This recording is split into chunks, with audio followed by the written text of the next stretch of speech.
লেখাটা আমার নয়, কেউ লিখেছেন, লেখাটা আমার ভীষণ ভালো লাগলো, তাই মনে হলো একটু পাঠ করি। জীবনের পথে চলতে হলে চারপাশে অনেক মানুষের সঙ্গে দেখা হবে, অনেক রকম কথা কানে আসবে, কখনো কখনো আপনাকে ভিড় ঠেলে এগোতেও হবে।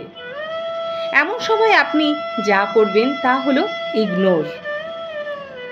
কারণ জীবনে কিছু মানুষ থাকবে যাদের একমাত্র উদ্দেশ্য হলো আবর্জনা ছড়ানো, অন্যের জীবনে বিষ ঢালা।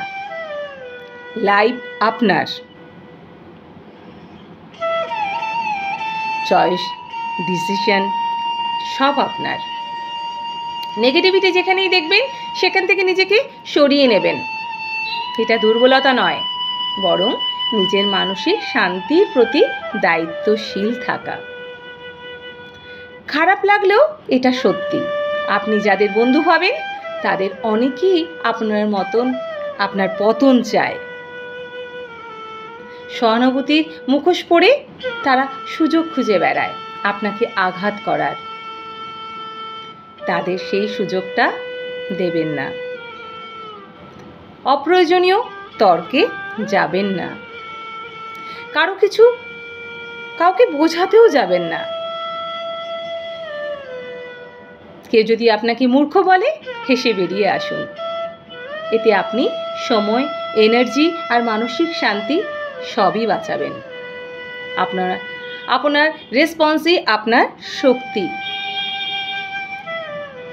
যারা জীবনটা সত্যি বোঝে তারা জানে কাকে রেসপন্স দিতে হয় আর কাকে এড়িয়ে যেতে হয়। সমালোচনার মধ্যে না ডুবে গিয়ে ভালো কিছু করুন। একটা ভালো বই পড়ুন, প্রিয়জনের সাথে সময় কাটান, ঘর সাজান, রং তুলি দিয়ে ক্যানভাসে মনের মতন ফুটিয়ে তুলুন। সিনেমা দেখুন, গান শুনুন, ছবি তুলুন, ব্যায়াম করুন, গাছ লাগান, কিংবা একটুখানি চুপ করে সৃষ্টিকর্তার সঙ্গে সংযোগ করুন।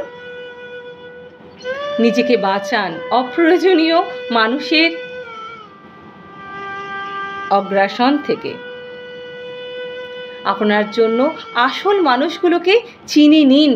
পরিবারের কাছে কিছু বন্ধু বান্ধব যাদের সামনে আপনি আয়নার মতো স্বচ্ছ হতে পারেন, তাদের সঙ্গেই আপনার মনের কথাগুলো ভাগ করুন। কারণ তারা আপনার ভালোটা চায়। বাকি দুনিয়াকে জঞ্জাল ভাবুন এবং দরকার হলে ঝেড়ে ফেলুন। সবশেষে মনে রাখবেন, জীবন অনেক সুন্দর, পৃথিবীও অনেক সুন্দর। পথে চলতে গিয়ে আগাছা আর কাঁটাচোপ থাকবেই, কিন্তু আপনাকেই বেছে নিতে হবে কোনটা পাশ কাটিয়ে এগিয়ে যাবেন আপনি। সব কথার উত্তর দিতে নেই, সব কিছুর প্রতিক্রিয়াও দিতে নেই। নিজেকে প্রমাণ করার দরকার নেই, শুধু নিজের পথে স্থিরভাবে এগিয়ে যান। খুব ভালো লাগলো, লেখাটা খুব ভালো লেগেছে, তাই পাঠ করে শোনালাম। অনেক কিছু শিক্ষণীয় গুরুত্বপূর্ণ কথা লেখাটার মধ্যে। আমরা সকলেই জানি যে কথাগুলোকে গুছিয়ে লিখেছে। কথাগুলো প্রত্যেকেই এমন নয় যে কথাটা আমরা জানি না, কিন্তু কথাগুলোকে গুছিয়ে যিনি লিখেছেন ওনাকে অসংখ্য ধন্যবাদ।